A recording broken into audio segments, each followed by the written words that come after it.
बाब अशी की महाराष्ट्राचा जवळजवळ 65% वन हा विदर्भामध्ये आहे आणि प्रामुख्यानं वन विभागाचे मुख्य कार्यालय हे विदर्भामध्ये प्रामुख्याने नागपूरमध्ये आहे. एकूणच सर्व अधिकाऱ्यांच्या बरोबर बैठका घेऊन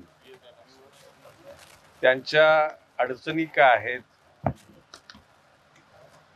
त्यांना काही सूचना देण्याचे गरजेचे आहे. म्हणून आज 10 वाजल्यापासून संध्याकाळी 6 वाजेपर्यंत आणि उद्या 10 वाजल्यापासून संध्याकाळी 6 वाजेपर्यंत असे 2 दिवस बैठकांचं आयोजन करण्यात आलेलं आहे.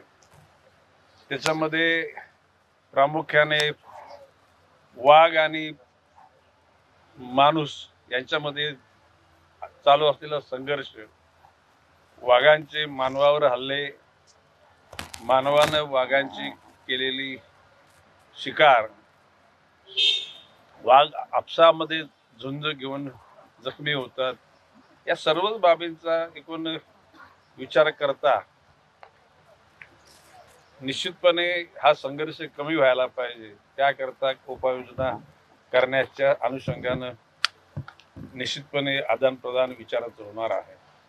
त्याचबरोबर FDCMच्या माध्यमातून राज्याच्या वन विभागाला आर्थिक बल मिळावं हा त्या ठिकाणी उद्देश आहे. मँग्रोव्ह डिव्हिजन आहे, त्याचबरोबर सोशल फॉरेस्ट्री आहे. या सर्वच अधिकाऱ्यांशी बोलून एकूण कोकण, पश्चिम महाराष्ट्र, मराठवाडा, विदर्भ, खानदेश या सर्व स्तरावर वनांचं आच्छादन व्हावं आणि आज महाराष्ट्राच्या एकूण जमिनीचे 21% वन विभाग आहे, तो 30% व्हावे अशा प्रकारची केंद्र सरकारच्या वन विभागाची संकल्पना आहे आणि त्या अनुषंगानं प्रयत्न चालू आहेत. जर का अधिकारी वर्गाने जर का त्यांचं घर वनामध्ये नसताना पाडलं असेल तर त्या अधिकाऱ्यावर कारवाई केली जाईल.